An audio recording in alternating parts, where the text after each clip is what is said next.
ministro de Defensa, Jorge Tayana, y el secretario de Industria y Desarrollo Productivo del Ministerio de Economía, José de Mendiguren, encabezaron hoy el acto de presentación del Programa de Desarrollo de Proveedores para la Defensa, PRODEF, que busca promover la articulación entre la oferta de productos y servicios, existentes y potenciales, con los requerimientos de la defensa nacional, a fin de contar con una base industrial nacional capaz de abastecerlos. Durante el acto que se llevó a cabo en el Batallón de Arsenales 601 de Boulogne, los funcionarios firmaron convenios con 7 cámaras sectoriales, bancos y fundaciones que participarán del programa.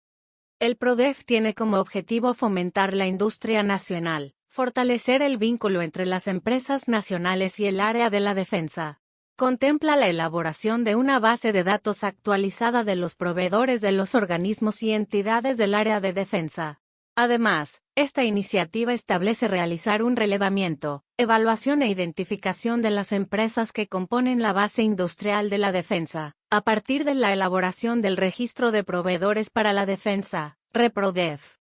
A su vez, propone la creación del Certificado de Empresa Estratégica de Defensa, CEDEF, para acreditar a todas aquellas empresas, privadas y públicas, que dispongan de recursos y capacidades críticas para la elaboración y provisión de bienes y o servicios estratégicos para la defensa. Las empresas que accedan a esta certificación podrán ser beneficiarias de los proyectos de acuerdos de cooperación productiva, también conocidos como offset, que se negocian en el ámbito de la jurisdicción defensa.